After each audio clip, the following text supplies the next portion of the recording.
दिल्ली विधानसभा चुनाव में इंडी गठबंधन में फूट। चुनाव में अकेले पड़ी Congress party Sapa, TMC, RJD ने कांग्रेस को समर्थन देने से किया इनकार।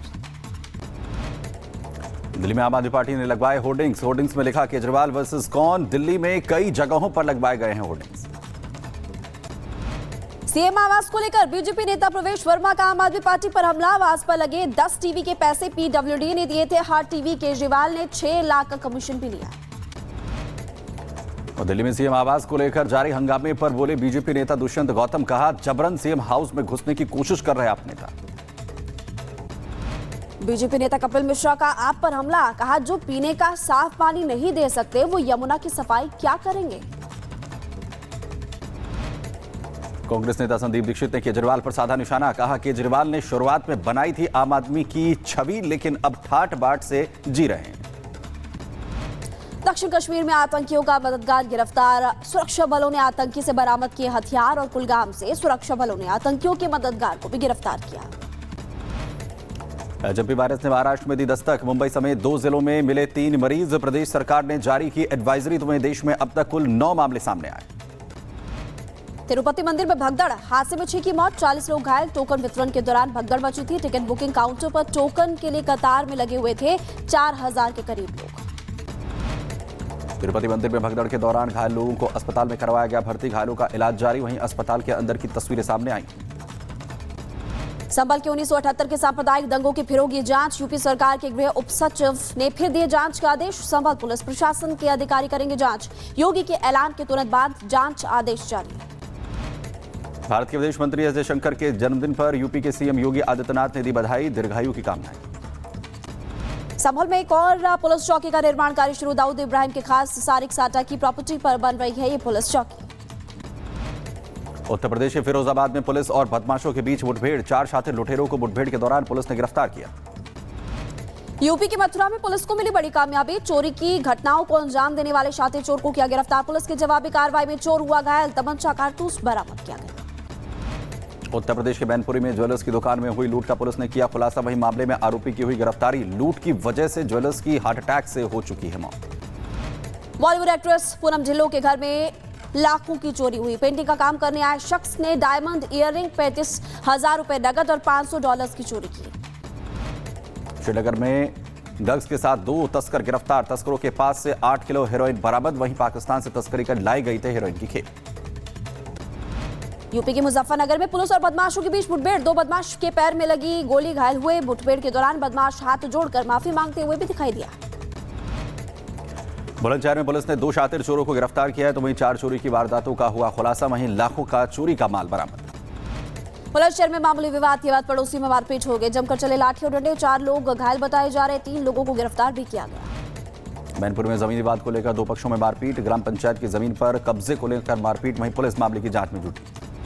बताइए बिजली विभाग की टीम पर जानलेवा हमला बकाया दरों से वसूली करने के लिए टीम गई थी और पुलिस पूरे मामले की जांच पड़ताल कर रही है। गाजियाबाद में स्टील कारोबारी के घर पर बदमाशों ने बोला धावा। चाकू की नोक पर बंधक बनाकर 1.5 करोड़ के जेवरात और करीब 35 लाख कैश लेकर बदमाश फरार। पुलिस मामले की जांच में जुटी।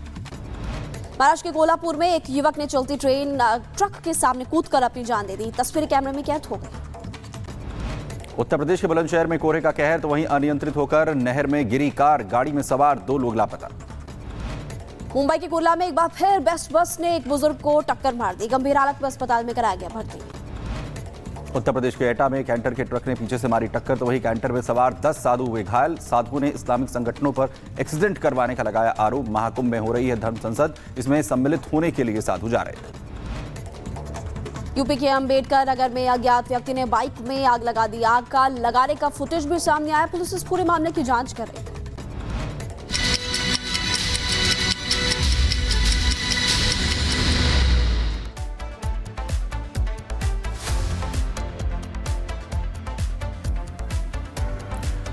चले बात करते हैं संभल की, जहां संभल में हिंसा वाली जगह पर पुलिस चौकी बनने जा रही है, जिससे उपद्रवियों में खलबली मची हुई है। वह दिलचस्प है कि इस पुलिस चौकी को बनाने के लिए एक माफिया की प्रॉपर्टी को चुना गया है। यह अपराधियों पर आसमान से बिजली गिरने जैसा है। देखिए,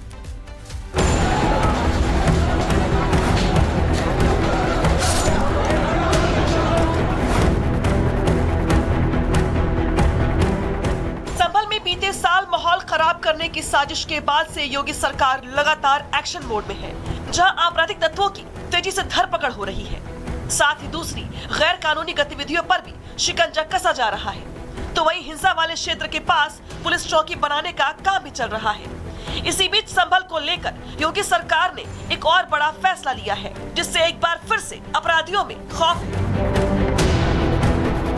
संभल को लेकर एक्शन में बाबा।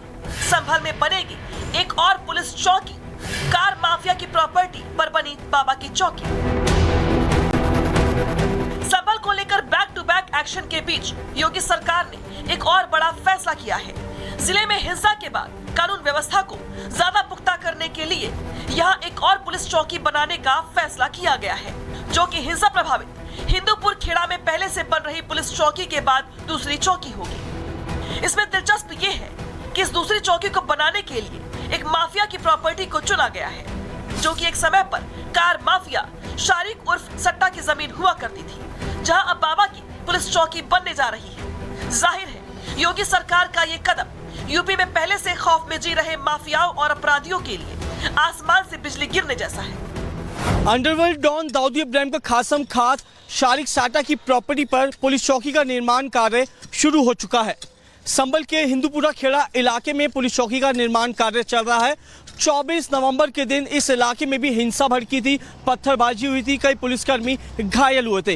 इस वक्त मैं उसी मौके पे मौजूद हूं। पहले तो मैं तस्वीरों के माध्यम से दिखाना चाहूंगा कि पुलिस का जो एक बंदोबस्त है वो इस इलाके में काफी ज्यादा पुख्ता किया गया है। और अब जो है प्रॉपर्टी आप देख सकते हैं, ये शारिक साटा की प्रॉपर्टी है, क्योंकि गैंगस्टर एक्ट में इस प्रॉपर्टी को कुर्क किया जा चुका था और अब जो है इस प्रॉपर्टी पे पुलिस चौकी का निर्माण कार्य तेजी से शुरू हो चुका है। आपको मजदूर जो हैं यहाँ पे पूरी जो जमीन है उसकी खुदाई करते हुए नजर आ रहे होंगे। संभल में जिस कार माफिया की प्रॉपर्टी पर पुलिस चौकी बनने जा रही है, वो शारिक उर्फ सट्टा अंडरवर्ल्ड डॉन दाऊद इब्राहिम का खासम खास है, जो कि देश का बड़ा कार माफिया है, जिस पर 50 से ज्यादा मुकदमे दर्ज है, जो कि दिल्ली, हरियाणा, उत्तराखंड, यूपी समेत अन्य राज्यों में दर्ज है। शारिक उर्फ सट्टा नेपाल, बांग्लादेश, नॉर्थ ईस्ट में कार बेचता था और अभी दुबई में छिप कर रह रहा है। कार माफिया शारिक उर्फ सट्टा पर गैंगस्टर एक्ट के तहत संभल में मौजूद उसकी प्रॉपर्टी को कुर्क कर लिया गया था, जिसके बाद से अब इस प्रॉपर्टी पर पुलिस चौकी बनाई जा रही है। यानी साफ है, संभल में 24 नवंबर को हिंसा के बाद से योगी सरकार लगातार सख्त कदम उठा रही है, जिस पर सियासत भी हो रही है। लेकिन उसके बाद भी हिंसा के कसूरवारों के खिलाफ एक्शन की रफ्तार पर कोई असर नहीं पड़ा है। Bureau report, Republic Bharat. और कुंभ पर सवाल उठाने वालों को लेकर केशव प्रसाद मौर्य ने टिप्पणी की है। आपको बता दें कि अखिलेश यादव पर केशव प्रसाद मौर्य ने तंज कसा और कहा कि जिसकी जैसी नियत होती है वैसी उसकी भावना भी होती है। तो यहाँ पर उनकी तरफ से जो लोग कुंभ पर सवाल खड़े करते हैं, केशव प्रसाद मौर्य ने अखिलेश यादव पर हमला बोला है और कुंभ पर सवाल उठाने को लेकर कहा जैसी जिसकी नियत उसकी वैसी ही भावना होती है। अखिलेश यादव के समय में कुंभ में अव्यवस्था की खूब चर्चा हुई थी, इसका जिक्र भी